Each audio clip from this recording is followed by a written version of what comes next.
On a travaillé sur tous ces petits phénomènes qui nous donnent la sensation qu'on existe aux yeux de l'autre. Et ça, c'est une originalité très très forte que vous ne retrouvez dans aucun robot et qui pourtant est strictement nécessaire à une interaction de qualité.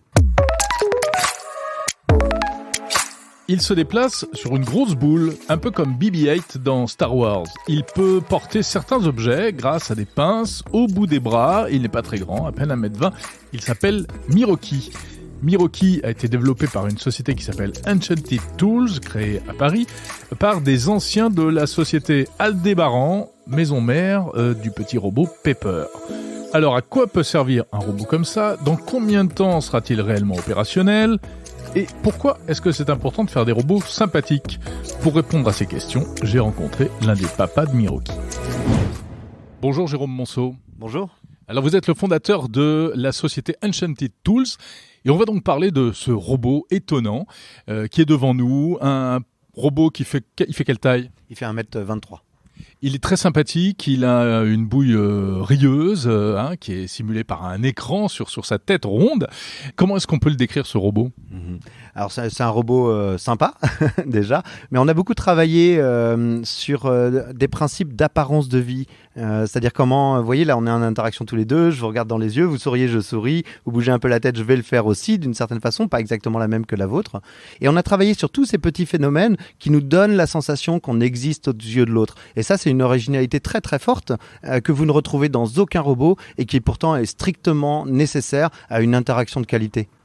Il faut dire que vous venez d'une société française spécialisée et qui avait déjà de belles choses à son actif. C'est l'entreprise Aldébaran qui avait créé le robot Pepper, qui aujourd'hui est parti vers d'autres cieux, du côté du Japon notamment. Donc vous avez une vraie expertise et c'est ça que vous avez voulu, ce sur quoi vous avez voulu capitaliser. Oui, exactement. Alors, j'ai participé à la fondation d'Aldébaran Robotique et puis après, j'ai porté le développement du robot Nao et surtout du robot Pepper dans des échelles industrielles importantes. On était 500 personnes. Moi, j'étais amené à coordonner 300 personnes sur du hardware et du software à la fin de mon activité là-bas. Et Pepper, c'est un super robot parce que ça a permis aux gens de rencontrer pour la première fois des robots et puis satisfaire un peu, si vous voulez, ce fantasme. Mais c'est un robot qui n'a pas réussi à s'installer dans un usage quotidien. Donc moi, mon enjeu à la fin de ce robot-là, c'était justement d'apprendre de tout ce qu'on avait vu, la qualité de l'interaction, comment on fait pour qu'ils prennent des objets, pour qu'ils soient utiles au quotidien, et comment on fait pour qu'ils se déplacent bien dans un environnement social, apprendre de tout ça, rebâtir complètement un robot et recommencer from scratch depuis le début en créant une entreprise, en créant le robot pour aller justement porter encore cet espoir, aller un petit peu plus loin dans ce que peut être ces robots si particuliers que sont les robots humanoïdes. Alors que peut-il faire ce robot concrètement ? Alors, il y a deux grandes fonctions. Il y a une fonction, on va dire, rationnelle et une fonction irrationnelle. La fonction rationnelle, c'est du déplacement automatique d'objets en milieu social. Donc, vous avez vu les robots d'Amazon dans les hangars qui déplacent automatiquement des armoires ou des objets. Ils le font alors qu'il n'y a personne autour. Et pourtant, c'est super efficace. Ça rend l'outil très robuste et très traçable. On sait ce qui s'est passé. Eh bien, toutes ces techniques-là, si on était capable de les appliquer dans des endroits où les gens travaillent vraiment, je veux dire, vous, moi, nos parents, nos sœurs, nos oncles, etc. Comme un hôpital, comme une maison de retraite, comme une clinique, comme un restaurant, un bar, etc. Eh bien, on arriverait à les aider dans leur quotidien, sachant que la pénibilité et les horaires horribles et tout ce qui ne va pas bien avec ces métiers-là sont souvent associés à des organisations dépendantes du déplacement d'objets. Donc c'est pour ça que c'est important de le rendre sympathique, convivial. On peut aussi même le bouger presque comme un meuble. Oui, alors c'est vrai. Alors la deuxième fonction dont je vous parlais tout à l'heure, c'est pas une fonction donc déplacement d'objets à proprement parler, c'est une fonction d'apporter du merveilleux dans le quotidien. Voilà, c'est un truc qui m'est cher. Vous savez que dans un hôpital, c'est pas tout le temps merveilleux. Il y a des tonnes de trucs qui se passent qui sont pas cool quoi dans un hôpital. Et si on peut ramener un sourire, si on peut ramener un espoir dans ces endroits-là, avec un petit personnage qui tout droit sorti d'un dessin animé vient dans le monde où on habite réaliser une fonction pour laquelle il est utile et qui justifie son achat, mais en même temps de nous ramener un peu de merveilleux, eh bien c'est bien. Ensuite, le robot, il a été conçu pas pour la gouvernance des institutions, mais vraiment pour les gens qui y travaillent. Prenez le cas d'une aide-soignante, par exemple, dans un hôpital, elle passe avec un chariot et là, il y a un robot. Mais comment ça va se passer aujourd'hui? Ce qui se passe, c'est qu'elle peut pas. Elle est obligée de sortir son téléphone portable, lancer l'application, se connecter en Bluetooth au robot, ou alors au mieux, le concepteur du robot, il a prévu les petites flèches pour le déplacer, mais c'est horrible. On veut pas ça. Ce qu'on veut faire, c'est mettre la main sur le robot et le déplacer. Eh bien, mine de rien, ça peut paraître simple, mais il n'y a pas un seul robot qui le fait. Et donc nous, la raison pour laquelle ce robot il est monté en équilibre sur une boule, on dit que c'est un pendule inverse et qu'il se stabilise en permanence, c'est pour garantir qu'au moindre effort extérieur, donc typiquement l'opérateur qui bouge le robot, eh bien le robot va l'accompagner aussi simplement que ça. Justement, ce système de boule là qui est assez, on n'a jamais vu ça jusqu'à présent. Il est en équilibre sur sa boule grâce à un système gyroscopique, j'imagine. Oui, effectivement. Alors la boule, elle fait 26 cm de diamètre. Il y a 3 moteurs qui sont dessus avec des roues un peu spéciales qui permettent d'entraîner dans un sens et de laisser tourner la boule dans l'autre sens. Et on a un gyroscope, on a des accéléromètres et tout un tas d'équipements qui permettent de savoir, dès que la plateforme s'incline dans une direction ou une autre, comment on doit faire pour que la boule vienne s'équilibrer et garder la projection de centre de masse au-dessus du point de contact avec le sol. Alors ça donne quelque chose de très très fluide. Le robot est beau quand il se déplace, hein.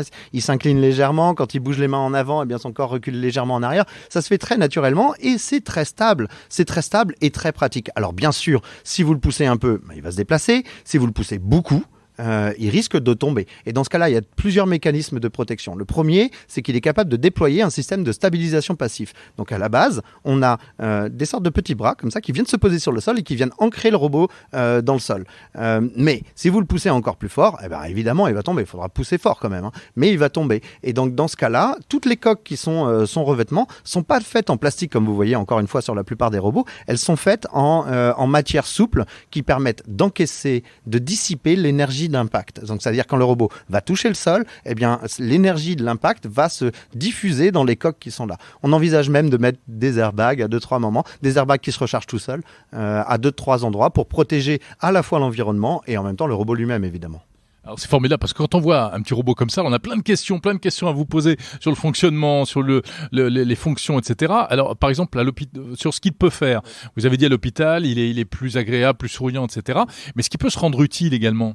Ah oui. Alors, pour le design de ce robot-là, on a choisi d'aborder le robot avec 3 simplifications radicales. La première simplification, c'est si j'ai besoin de le bouger, je le bouge. Alors, c'est complexe pour nous les ingénieurs, parce que du coup, il a fallu qu'on invente plein de trucs, ce pendule inverse, etc.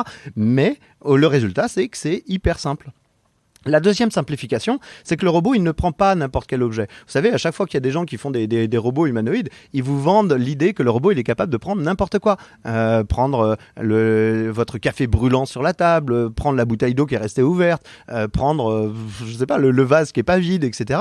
Et en fait, il y a des objets que vous voulez bien qu'ils prennent, mais il y a des objets que vous voulez certainement pas qu'ils prennent. Surtout si vous savez qu'il n'y arrivera que 70% du temps. Donc, pour moi, la saisie d'objets quelconques est une surpromesse. C'est de la poudre aux yeux qu'on envoie aux gens. Donc nous, on a décidé, en simplification radicale, de ne prendre que des objets qui sont dédiés. C'est-à-dire, c'est une petite poignée. Cette poignée, elle s'attache à un plateau, à un panier, à un chariot et à plein d'autres accessoires. Ça peut être des capteurs, ça peut être des jouets, j'en sais rien, une fleur. et le robot ne peut prendre que ça. Alors, c'est simplificateur pour le robot, évidemment, parce que du coup, on sait qu'on peut prendre cet objet-là, donc on va y arriver 100% du temps, mais c'est simplificateur aussi pour l'utilisateur, parce que du coup, lui, quand il regarde son environnement, il sait quels sont les objets qui vont être amenés à se déplacer d'une part, et d'autre part, il peut faire ce qu'on appelle de la programmation par interaction naturelle. Alors ça, c'est très simple, hein. C'est, imaginez-vous, vous êtes dans un contexte, vous avez un panier qui est là, et c'est, je sais pas, le panier de bonbons. Donc vous dites au robot, ça, c'est le panier de bonbons. Donc lui, il va se souvenir que la poignée là, c'est la poignée du panier de bonbons. Et après, vous allez pouvoir le configurer autour de ça. Vous allez lui dire, tous les jours à 17h, je veux que tu mettes le panier de bonbons dans la chambre de David. Voilà, vous dites ça, et bien tous les jours, le robot, il essaiera de trouver la poignée qui va bien pour la prendre, donc en l'occurrence le panier, et puis ensuite la déplacer dans la chambre de David. Et donc l'idée, c'est que les aides-soignantes, les infirmières et tout le personnel d'un hôpital, mais pas seulement, hein, j'ai dit restaurant, etc., puissent eux-mêmes configurer le comportement de la machine à partir d'ordres simplement constitués. Alors, On vous comprend bien la promesse. Maintenant, en termes de robotique, on sait qu'il y a souvent un gap entre la promesse et puis le résultat final. Elon Musk a présenté récemment son robot. Bon, il y a un petit peu de déception parce qu'on voit que c'est pas exactement ce qui avait été vendu au départ. Vous en êtes où ? Ouais, alors la surpromesse dans le cadre de la robotique humanoïde, il suffit pas d'en faire pour en faire, si vous voulez, parce que la forme même induit un espoir d'usage que le robot n'est pas capable d'atteindre. Et donc c'est pour ça que tous les gens qui font des robots hyper réalistes, à la limite avec des pods, ça c'est horrible, qui font ce genre de choses, ils tombent dans l'écueil de cette surpromesse, qu'ils le veuillent ou non. Nous, ce qu'on a fait, c'est qu'on a basé le design de ce personnage sur des animaux sympas. Il parle pas beaucoup d'ailleurs, ce robot. Il est pas tant dans sa compréhension du monde. Et d'ailleurs, il vient d'un autre monde. Il y a un film de dessin animé qui l'accompagne, qui l'explique bien. Il vient d'un autre monde qui n'est pas constitué comme le nôtre. Donc déjà, il y a ce décalage par rapport à l'espèce humaine qui invite à redistribuer les cartes de qu'est-ce qu'il fait exactement, on ne sait pas, on va le découvrir. Ensuite, comme je vous l'ai dit tout à l'heure, on a passé beaucoup de temps à justement ne pas tomber dans la surpromesse. Donc ne pas promettre d'être capable d'aller n'importe où. Regardez, il a une boule, il ne sera pas capable de monter les escaliers. Elon Musk, il vous dit que le robot qu'il a fait, il le fait pour monter des escaliers. Et je suis bien placé pour vous le dire, des humanoïdes, j'en ai fait pas mal. Et la promesse, c'est ça. Nous, non, on veut déjà que le robot il soit utile dans un espace plat, ok, s'il faut on en mettra d'autres. Déjà utile là, et ensuite on verra. Déjà, résolvons ce problème. Pareil pour les objets, je vous ai dit, il ne prend pas n'importe quel objet. Et puis de la même manière, je ne vous promets pas comme ChatGPT que ce robot il sera capable de parler de tout et n'importe quoi. Non, il sera capable de parler de poignées, il sera capable de parler de l'environnement et il sera capable de parler des gens. C'est à peu près, en fait, c'est tout ce qu'il peut faire et pas plus. Jérôme Monceau, mais d'un point de vue technique, il y a encore plein de défis à relever, j'imagine. Ah oui, ça n'empêche pas que faire ces simplifications radicales que je vous mentionne depuis tout à l'heure, c'est parfois se confronter à des difficultés qui sont énormes, que les autres ne voient pas encore parce qu'ils ne sont pas vraiment dans la réalité du déploiement. Dans ma carrière, j'ai déployé des dizaines de milliers de robots, donc je sais ce que c'est que d'être dans la réalité face à des utilisateurs qui n'ont pas nécessairement compris ou un robot qui ne s'est pas nécessairement bien fait comprendre et ce que ça peut introduire comme risque industriel, comme grande problématique. Et ça c'est un vrai enjeu. Déjà, rien que faire ça sur un périmètre fonctionnel limité et déterminé, c'est déjà un énorme enjeu. Il va falloir qu'on débarque des plastiques innovants, il va falloir qu'on trouve des matériaux qui incluent une dimension écologique dans le design. Il faut qu'on inclue des problématiques comme la réparabilité. Ça, c'est un truc dans les robots, on s'en est jamais vraiment occupé, mais là maintenant, ça devient important, notamment pour éviter le désastre écologique dans lequel on est en train de se précipiter, de démonter les bras, être capable de changer la boule, la nettoyer peut-être, c'est important. Et puis peut-être des choses beaucoup plus triviales, je dirais, mais des questions d'autonomie, de perception du monde extérieur, de la reconnaissance vocale, c'est pas si simple.